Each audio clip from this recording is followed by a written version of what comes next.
Today we're going to find out whether there's any sense to hydrogen in domestic passenger vehicles. And by that we mean hydrogen fuel cell vehicle. Does it make any sense? Should you buy one if they ever become available? So we'll go through that today. Whenever you get in a dinner party conversation, come back to this video because it'll have the answers you need.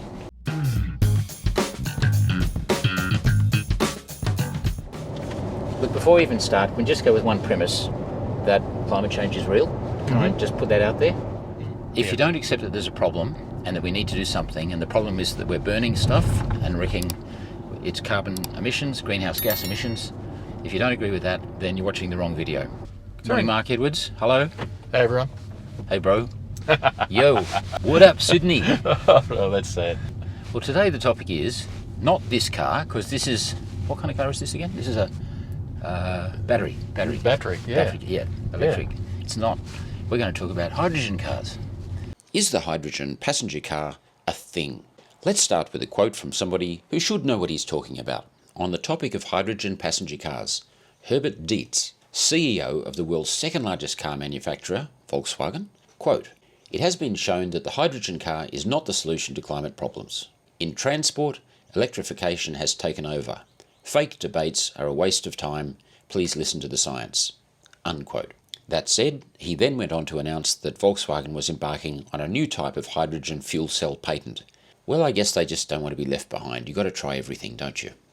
Yeah, look, I'm thinking about an electric car. Are you? Yes.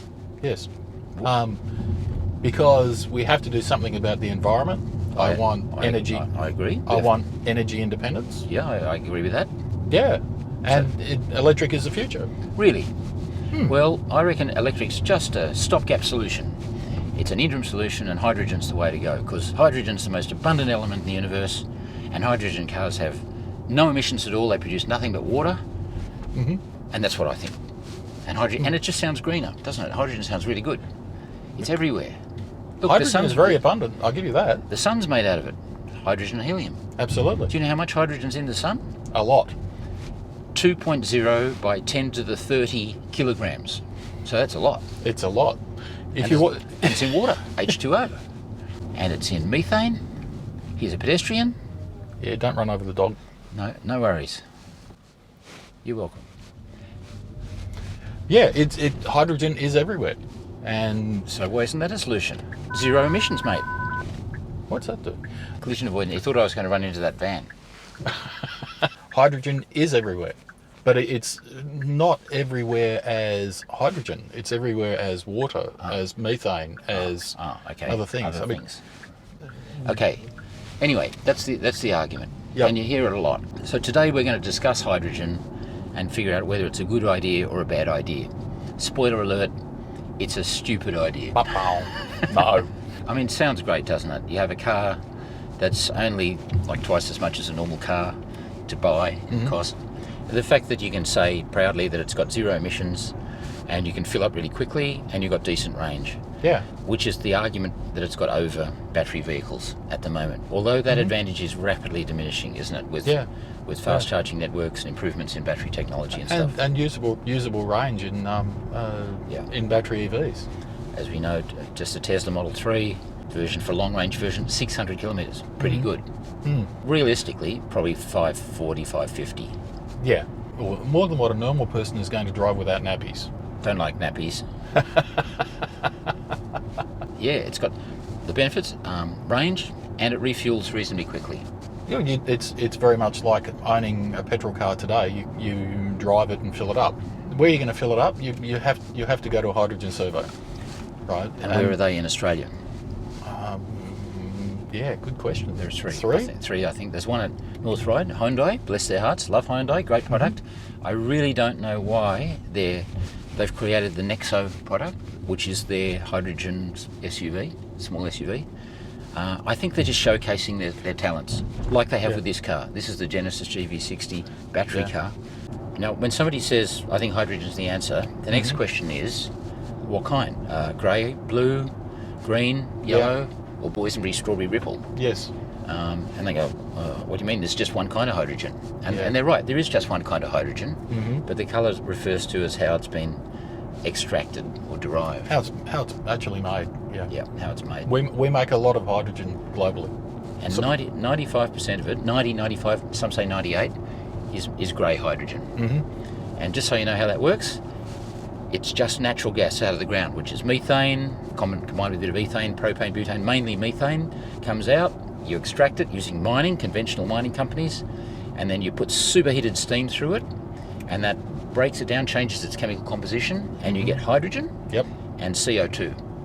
Now, the world's got heaps of CO2, and it's very important the CO2 stays in the right balance, but you don't need that because there's masses of it out there, so you just discard that. Well, the argument is that you would capture that CO2 right then when you make the hydrogen. That's now you're getting to blue hydrogen. We'll come to that. I'm just talking grey. Now, for the planet, this is a disaster because that CO2 is going straight out. That's carbon emissions. So you've created your hydrogen to put in your zero emissions car, but at the cost already, you've just wasted a heap of energy that's just gone up when you're doing that. Actually, good point. It's the carbon that contains the energy content. Yes. More than the hydrogen. And you're throwing that away. Yeah. You're actually getting the natural gas, which has got a lot of energy wrapped up in it. Yeah. And you're effectively pre-burning part of it to nobble it. Yeah. Right, and get rid of some of the energy, and you throw that away. You've had to use a pretty gross analogy, but thrown away the baby and kept the afterbirth. Yeah. And people will wonder why we do that to make hydrogen anyway. Yeah. And part of the reason for that is we use hydrogen for so many other things. Yeah. Fertilizer. Yeah. Yeah, we sure do. We use it to process in other industrial processes. So now we come to blue hydrogen, which is when you take that CO2 and go, oh, we can't throw that away because it's bad for the planet, very bad. Let's store it. Carbon capture. Shell built a massive plant where they'd wanted to demo this, and it's they said they capture 90% of the. How's that worked out? Actually, not good. They only actually capture about 45 to 49% of it, and the rest just goes into the atmosphere anyway. And it's hugely expensive. And they say you can store it underground. It's in the same sort of places you got the natural gas from in the first place. Except that it doesn't stay there. It leaches out and then it's out anyway. It's just a matter of time. So carbon capture and storage does not work. No, it's been shown that it doesn't work. It does not repeatedly. Work. From the fossil fuel companies' viewpoint, they love it because they can get subsidies from the government to create it, and they've made a much more expensive product. They can say, oh no, this blue hydrogen. And they say, how's that any different from the grey? And you go, well, it's not. It's exactly the same product that you're buying. It's just way more expensive. But it's good for us because the government's paying us subsidies to sell your own product. To sell, and bury the CO2. So they're paying us to do something less bad for the planet. Well, I suppose that's just replacing one of the subsidies they already get for producing fossil fuels anyway. You mean the $10.5 billion a year that goes back in bogus studies and building infrastructure for them and straight all that stuff? Yeah. Well, you've got to do something to replace. If you're not going to buy petrol, you've got to do something to replace all that money that we're used to giving to the petrol companies. That 42.5 cents a litre we pay in excise. Straight into the federal coffers. It doesn't actually go towards roads. No. A lot of it siphons its way straight back to the petrol companies who then keep that government in power. It's just follow the money, simple. Most of it ends up straight back overseas with Alinta and Exxon and Shell and companies like that. It's just another way to export profits. Where did we get to? I've forgotten. Hydrogen. We're talking about blue. So if you're putting grey or blue hydrogen in your hydrogen car, which you will be, how do you know where your hydrogen comes from? Well, it's the only kind you can get at the moment. But green hydrogen. Now, that'd be fantastic. Now, this is brilliant. Green hydrogen is great. You just get water, you put a large amount of electricity in it, and it gives you hydrogen and oxygen. Simple. You can do it at home with a bit of baking soda and water and a battery. Yeah. You need both of those things. Oxygen is really useful. Hospitals, medical, space travel, great. And hydrogen, no waste products. And then that hydrogen you've made can go in your car, and it's fantastic as well, isn't it? Except that it takes a shitload of energy into that water to create the hydrogen in the first place. So where's that energy come from? I forgot about that. Well, if it's coming from renewables, it's green hydrogen. If it's coming from non-renewables, it's yellow hydrogen. So what you've done is you've got coal and gas and conventional coal plant to make electricity, to then electrolyse your water, to make hydrogen, which you then transport to a car to put in a car's fuel cell, which then gets converted back to electricity in the car to make energy to drive you in a forward direction. Sounds like a lot of waste in there. Yeah, by the time you've gone the full cycle from energy at the start to energy at the end, you're only about 35% at best efficient. Yeah, end to end. That's actually not that much better than a petrol car. Correct. In fact, yeah, it's on par. A good diesel might give you 40%. Not looking at all the emissions and stuff. Not looking at the emissions for creating the diesel and all that sort of stuff. Not all the filthy aspects of the diesel, but in terms of efficiency, hydrogen fuel cell is only about 30% efficient. Yeah. Diesel 40, petrol cars 35, something like that. Battery electric vehicle, where you're going straight from the electricity into the motor, 70, 80, something like that. Yeah, about that. Better. It's not making a lot of sense so far. Not a great deal. So grey's extremely bad, blue's just as bad. Okay, but just how bad? We need to put some numbers on it, just so you can get an idea of what 1 tonne of hydrogen can do. 1 tonne of hydrogen would drive a hydrogen fuel cell car about 72,000 kilometres. So that's about 5 years' use. Quite a lot. So exactly how much CO2 greenhouse gas is emitted to produce that 1 tonne of hydrogen? Well, if it's grey hydrogen, and remember, that's 98% of what's made at present, you will get 11 tonnes of CO2 to dispose of. Remember, that's just for 1 tonne of hydrogen. Now, if it's blue hydrogen, then you've committed to bury or store the waste CO2, so it doesn't escape. The cost of which gets added to the hydrogen you sell, so it's very expensive compared to grey. Both grey and blue are better known as fossil hydrogens. So then you come to green. Green hydrogen, as we found, takes a lot of electricity to produce. The good news is you only produce 0.3 tonnes of CO2 for every tonne of hydrogen. Fantastic. But that's only if you're using renewable energy, wind, solar or hydro. Now that it's become clear the days of coal and oil are numbered, fossil fuel companies have shifted their focus to natural gas as a last-ditch attempt to keep their industry alive. Remember all that talk from the last government about a gas-led recovery? Which leaves us with what you might call dirty green hydrogen, sometimes called yellow hydrogen. If you use gas-fired electricity instead of renewables, you'll end up emitting about 18 tonnes of greenhouse gases for every 1 tonne of hydrogen. And God forbid if you're only using coal-fired electricity, you produce 39 tonnes of greenhouse gas to produce 1 tonne of hydrogen. So the only one that doesn't push our emissions up is green, pure green hydrogen. Otherwise you'd be better off sticking with smelly old diesel. Green's a great idea if you can electrolyse. And Twiggy's on this, isn't he? Andrew Forrest. He certainly is. Is keen to get green hydrogen going. He's keen to get green hydrogen going and to set us up as an export country. I think he's talking the talk, and I like what I'm hearing. Grey hydrogen or blue hydrogen or fossil fuels, they must all see their sunset. They must all come to the end of their day, because no matter which colour they call it, if it's not green, it's going to emit carbon and it's going to cause global warming. Green hydrogen, we are getting the technology, we're getting the transport right, and we're certainly building up the abundance so that the world like Japan, South Korea, Europe, North America can rely on green hydrogen as a way to power all that difficult part of the world, which you can't turn green with electrification. 1/3 to 40% of the carbon budget must come from another source of fuel which emits no carbon, emits no pollution, and that is green hydrogen.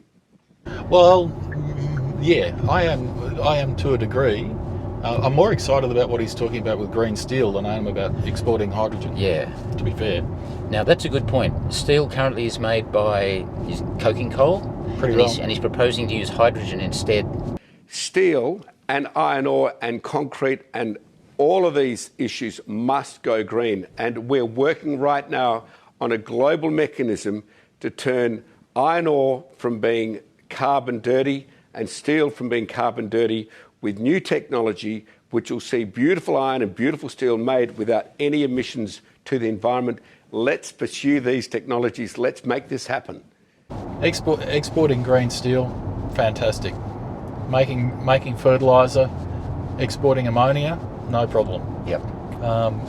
Using it for transport, yeah, probably not. I hope he's successful with it. I hope he sells a lot of green steel worldwide. Yep. I hope he makes an absolute fortune selling steel instead of just exporting iron ore. And if you're generating the hydrogen, it's actually much more sensible to generate it exactly where you're going to use it, right, rather than try and transport it. Which is expensive, inefficient. It's much easier to transport electricity, not unless you want to pay a lot of money for your fuel, have all the inconvenience. I want to and none pay of the more for my benefit. fuel. Why should I buy cheap fuel? I want to spend more. Said nobody ever. Yeah. So, summarise. The production of hydrogen is crucial. It's all Yes. very well to say you've got a hydrogen car that produces no emissions, but if the hydrogen was hugely damaging to the environment to create in the first place, it's a dumb idea. Yes. As you've already pointed out, refuelling. The UK has 11 places you can refuel. Yeah. USA 45 across the whole country, mainly in California. And Australia's got 3. First question, I'm going to think of getting a hydrogen car when they're available. Oh, good. Where are you going to fill up? Yeah. Will they build the stations?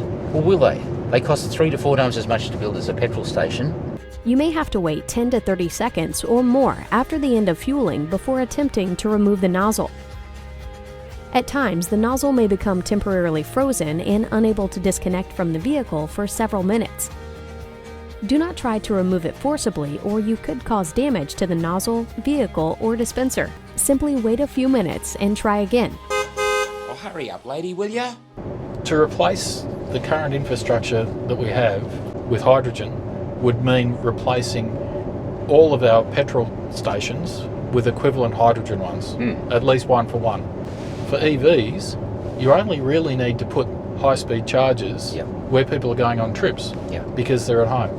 The infrastructure is already in place. And if a common argument that I hear is, oh, but the grid won't keep up with all this change in demand. Well, that doesn't stack up either, because you generally charge at night when the demand is low. It's not proportionate to the number of vehicles coming on the road. No. Indications were a 10% further load with a doubling of number of EVs on the road. Yeah. And it's happening off peak at night.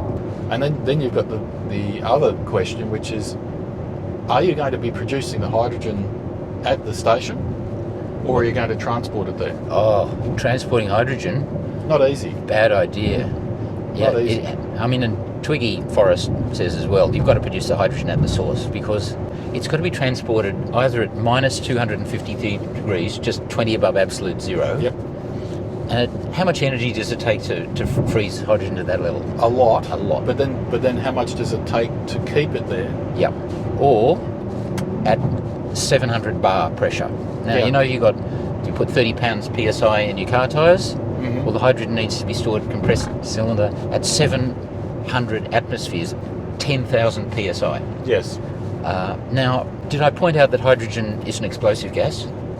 Well, we haven't yet. We haven't yet. We haven't also said that hydrogen is also odorless, invisible. If it's not exploding, right, it burns with an invisible flame. Yeah. A friend of mine, Martin, I took for a ride in this car the other day. He said at science, at uni, they made a little bit of hydrogen using electrolysis, just a tiny little bit, captured it, and it was just a minuscule amount. They said, I wonder what happened if we actually burn it. Let's burn it. Pop. And it blew the whole apparatus to bits. It just went bang in the hole. It was much bigger than they expected. So if you've got 10,000 PSI cylinder in your car, you want to make sure that's pretty well carbon fibre reinforced. Well, And safely out of harm's way, don't but you? even I mean, the tank is one thing. I'd be more concerned about the lines coming from the tank that are going all over the place. Yeah. That you have to maintain, Yeah. that could be leaking. Yeah, mate. Does the word Hindenburg mean anything to you? And people worry about battery cars catching fire. Yeah. If you want the safest car from a fire viewpoint, buy a battery car. Yes. Don't buy an early hybrid or a Prius, but pure battery cars, Yeah, far, 10 times less incidence of catching fire than petrol cars. You're much less likely to crash and get caught up in an explosion with a battery car Yeah. than you are in a petrol car. Really bad crash that ruptures the battery pack, being burnt alive is not one of your concerns.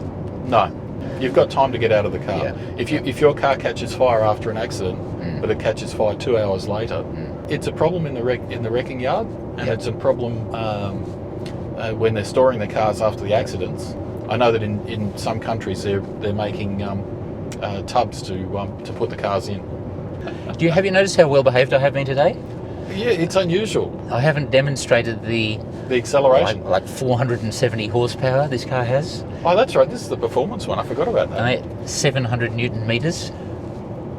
Yeah, I haven't experienced this thing launching yet. You should get a hydrogen car if you want to know what launch is all about. Oh, did I mention that they're heavy and they're slow?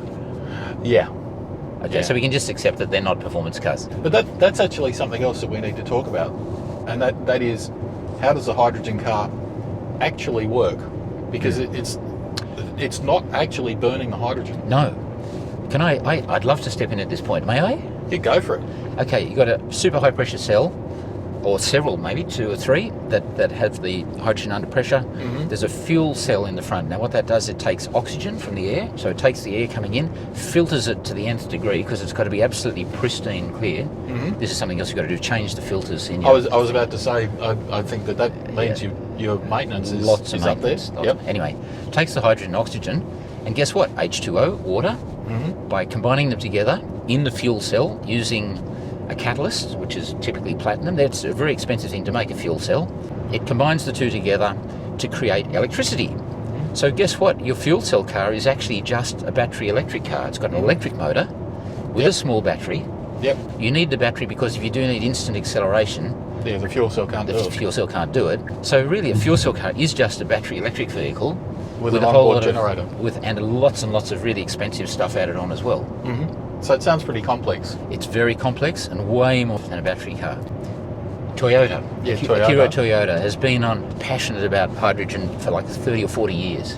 Hence they've got the Toyota Mirai. Limited production, very expensive about it. And bless their hearts, Hyundai have produced the Nexo as well to try and say, hey, we can do it. If they can build electric cars as good as this, they can build hydrogen fuel cell cars as well. Good on them.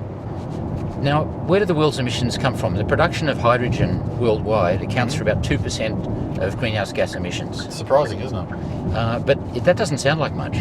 But till you realise that all of aviation creates 2%. Yeah.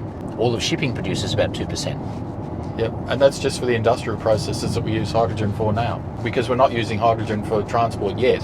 No. Right, that would would have to ramp up. Yeah. Right, if we were using hydrogen for transport. Yeah, good point.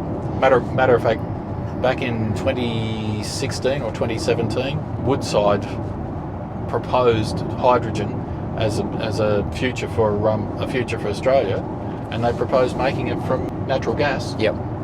In the interim, because it was too expensive to make it from renewables. Well, they've changed their tune, but only slightly. Now remember, Woodside is a massive global energy company based on oil and gas. Now, Woodside does have a long history of fighting against environmental protection and federal government policies, but it does also have strong ties to the Western Australian government itself. They need to be seen to be doing something to wave the green flag. So I don't think they'll struggle to get their proposed massive H2 Perth project going in Western Australia, producing lovely hydrogen to sell locally and internationally. They claim this is in response to climate change, to reduce emissions. Sounds great. The good old Western Australian taxpayer is even chipping in this year, with government actually helping pay them to set it up. So just how green is it? They do say it'll be producing a mix of green and the highly emitting grey and the we're still evaluating how it might work carbon capture blue hydrogen. Okay, it's a mix of green, blue and grey. Oh, okay, how much of each? They say the mix will be driven not by them, but by customer demand. Okay, so if you're the customer and an environmentally friendly hydrogen is quite a bit more expensive than the same product produced from fossil fuel, what do you think you're going to buy? But they do say they want to transition over to the totally electrolysis-driven green hydrogen by 2050. So for the next 28 years, still reliant on what they've always done, it's just a new way to keep drilling for oil and natural gas. And they do have massive plans for new offshore drilling off the coast of Western Australia. And what's more, the green electrolysis hydrogen won't be that green. Only 80%, they say, of the electricity is to come from renewable energy. So significant emissions coming from that too. They claim there'll be net zero emissions right from the start, but that'll only be possible with extensive use of carbon credit offsets, which the government might even give them. I smell a fair bit of greenwashing going on here. What do you think? Even if you ignore the production side of it, what it does do is keep you in the ecosystem of going to the servo every week or so to fill your car up. Right, so it keeps money going into their pocket.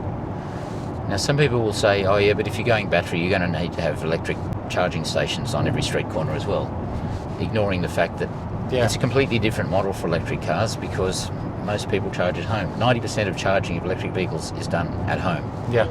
But what happens if I live in a unit and I can't charge, right? Then a hydrogen car may seem attractive because it's like a petrol one or a diesel that I can go and fill up once a week. Yeah. Drive 300 k's to one of the closest hydrogen station, fill up, and you might have enough hydrogen to get you back home again. Well, I mean, and the argument would be that the hydrogen stations will be as common as a petrol station is today, so that there'll be one around the corner.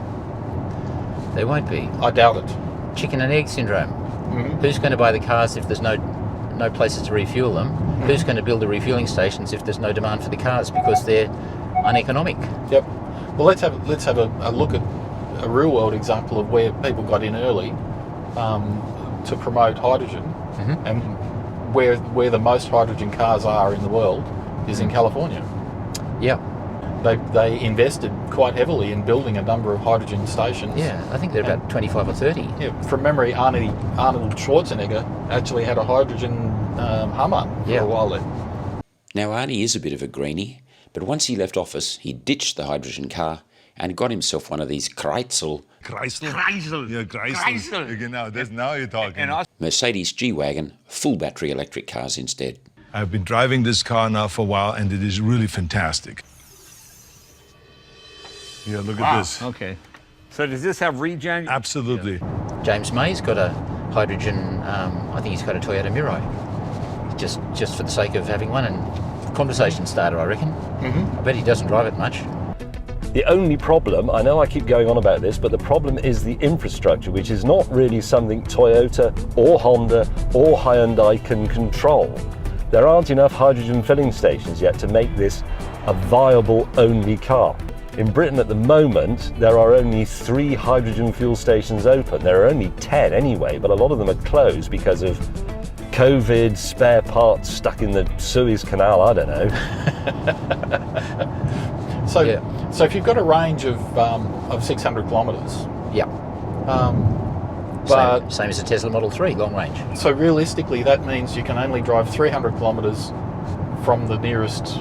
Yeah. No, you've got to live, work, and exist your life near to the infrastructure. A bit nervous here. You can't see over the hill. What's it going to do? Come on, car. Come on, get back. Come on. Whoop! It changed lanes. It decided to change lanes. It decided to change lanes. It did the best it could. Not quite there yet. So fundamentally, moving to hydrogen is, unless you're producing it from renewables, is not actually going to do anything positive. It's part of emission. Yeah. In a lot of ways, if you look at that, it's probably going to make it worse. Yeah. All it does is line the pockets of overseas-owned companies who want to sell you the product. The best way to produce hydrogen, as we said earlier, is where you're actually going to use it. Yeah. It's really expensive to transport, and you can't use existing gas pipelines either. No, that's the other furphy. We'll put it in the existing gas because it's got this nasty habit of making metal brittle. Yeah. If you think the regulations around looking after a service station today are extreme, a lot of people don't actually realise just how much regulation is actually around a service station to make sure that the petrol tanks aren't leaking underground and aren't doing a whole heap of horrible things. Yeah. That's going to be absolutely minuscule compared to maintaining the infrastructure for a hydrogen refueling station. Yep. It's going to be expensive to operate. Yep. Which brings us to, if you are driving your hydrogen car, how much is the hydrogen going to cost you? This stuff doesn't grow on trees. If it takes 3 times as much electricity, renewable or whatever else, to make hydrogen as it does to power a battery car, then even if you were to say, well, I'm not producing power at home, I'm going to buy all my power, you need 3 times as much. You do. Which means it's always going to cost 3 times as much to drive a hydrogen car, no matter which way you look at it. Exactly. So why don't you just take that electricity that you use to electrolyse the water and put it straight in the battery in this car and drive this car instead. Yes. With its drivetrain that's 80% efficient. Yes. Rather than less than 40% efficient. A petrol engine or a diesel engine produces a lot of heat, a fair bit of pollution, and a little bit of forward motion. I mean, as much as I love a petrol motor, you know, we love your V8 Porsche. Absolutely. And my channel's devoted to enjoying the delights of these cars. But at the end of the day, an internal combustion engine is incredibly inefficient compared to one of these. So in a hydrogen fuel cell, you take the electricity, create the green hydrogen, find a way to transport it to the servo that doesn't exist, find a way to get it into the fuel cell in the car, take it as what it is. It's a chemical energy, because petrol, diesel and hydrogen are all chemical energy. They're not work energy. Work energy is what a battery holds. Yep. You take your chemical energy, and the second law of thermodynamics says that when you can ever convert from one to another, there's a loss. So you take your chemical energy in your fuel cell, convert it back to electricity that you had in the first place, put a little bit in the battery and use it to drive the motor. That whole end-to-end process, as you've pointed out, is only 30% efficient end-to-end. Why didn't you just take the electricity in the first place? Plug it straight into the car. Put it straight in the car. Not only do you have the 3 times the energy to make it, but you've also got the energy to transport it to where you want to use it. Uh-oh. Why did it just decide to start? 1 hour's driving. Oh, you should feel this. Can you hear it? Yeah, I can hear it. So it decides that you've driven for an hour, therefore you need a back rub. Yep. Righto, we've got a 100k limit here. Are you ready? Boost button. Yep. Oh, it's ready. Sport mode. Okay. Ready? Ready. Yeah, that's interesting. It's certainly got the punch. That's interesting. It's got the punch, but You're meant to be more impressed. Hey, that's 700 Newton meters right there. That's maybe I'm being spoiled. I know, but if you're not impressed by that, then there's something wrong. This car is 0 to 100 in 4 seconds, and it's 2.2 tons. It just makes such short work of that hill. I'm just feathering the throttle here, you know. Push it.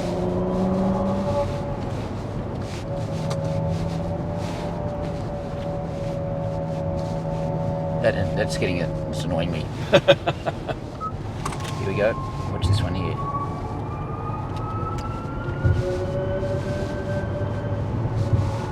It takes some settling, doesn't it? Yeah, that's enough of that.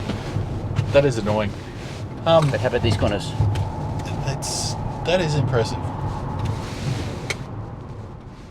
All right, Stuart, stop showing off in your stupid battery car. We're talking about hydrogen here. Remember? The gas-led recovery. Cue the former Prime Minister. They've been listening to ScoMo, sitting in a Toyota, Sponsored by Toyota. The last thing we want to do is send our money to foreign overseas nationals when we could be doing it here. We don't want to drive those costs down by writing off big cheques to multinational companies. That's not the way you do this. This was a bit unfortunate given the press conference was held at the Toyota Hydrogen Centre, which has received $3 million in government funding. Fair to say that no one is going to buy a hydrogen car to save the planet. People buy money. Yeah. Money for convenience and the cost, and it looks attractive. That's why people buy cars. Electric cars have been around a long time. Hydrogen cars have been around a long time. And so it's mature technology. You can't kind of say, oh, I'm waiting for the technology to evolve. It's already evolved. They're actually really clever machines. The hydrogen fuel cell is a really smart bit of equipment. How many fuel cell cars are there in the world now after 4 decades of... What is it, 20,000 globally? Correct. And how many electric cars are there globally? 20 million. Right, so they're outnumbered 1,000 to 1. At what point did Betamax say, we've lost this race to VHS? Yeah. So where do greenhouse gas emissions come from? What countries? I mean, Australia does a little bit. China's the worst. America about half as much. And then you've got Europe behind, which is well behind America, all of Europe, less than America, and then India, Russia and Japan. But that's no reason that we can't take responsibility and do something ourselves. You know, we should. And people get narky when this argument comes up, but the per capita argument is actually quite a good one. Oh yeah. Yeah. Because Australia doesn't do very well per capita. No. Right? We waste a lot of energy. Yeah. Have a look at our houses. Have a look at everything we do. You know, I work a lot in motorsport, so we're wasting a lot of fuel. But I mean, so many people that have just such a knee-jerk reaction whenever you say EV. They go, I hate them. I'm never getting in one. They're toxic. They're poison. Yeah, I don't understand it. That makes no sense. You just get that all the time, and you go, let's not even start a conversation here. Children, Congo, non-renewable, toxic, mining, lithium. Suddenly they're terribly concerned about the welfare of children in the Congo that they couldn't give a shit about. Zeroing in on cobalt. Yeah. When cobalt, one of the biggest uses of cobalt is refining oil. Yeah. That's irony, isn't it? Yeah. And also, Tesla's moved completely away from cobalt. Well, you don't need it. Yeah. Right. There's the other part of this that people seem to ignore is that batteries are getting cheaper and new chemistries are coming out that are even cheaper. Lithium is not rare. I mean, I must say, this car, it's actually more fun not to fang it. I like fanging cars, but it's a car that just says, no, let's just cruise along and be comfy and have a good chat. Yeah. Did I mention the Bang & Olufsen stereo with 17 speakers? Right, get ready. Here's my 2 bobs worth. Looking at a car like the Toyota Mirai, as a driving experience, you'll be better off in a base model petrol Camry at half the price, which is faster, has longer range, cheaper to fill and just as comfortable. Most importantly, you can actually find a place to fill it up and drive it, like on the road. I can see absolutely no advantage to the Mirai except for the novelty factor at dinner parties. You can point out that it has 0 emissions, but only if you're using electrolyzed green hydrogen made with 100% renewable energy power, which is simply not available. Anything else and your carbon footprint is going to be significant, probably no better than a turbo diesel dual cab, what we call a Bangkok billy cart. Toyota, when it uses marketing like fossil-free mobility, abundant resources, hydrogen is everywhere, is totally misleading. And when they say range anxiety is a thing of the past, mate, there are no servos. Total bullshit. Want to leave the smallest footprint? If you don't cover a lot of distance, stick with your 15-year-old Econobox.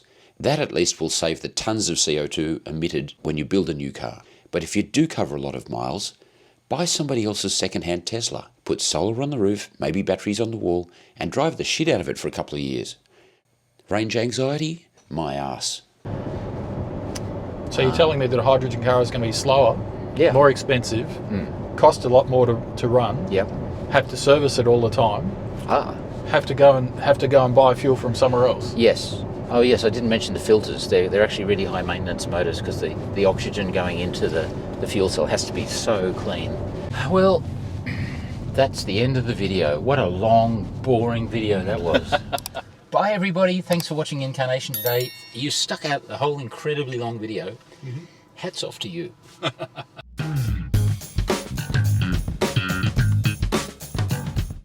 Oh hey, you made it right through to the end of the video. Congratulations. Thank you for watching. If you like what you see, please share it with your motoring friends. And above all, click the little subscribe thing down here so you can see the latest videos when we bring them out, hopefully each week. I look forward to seeing you soon.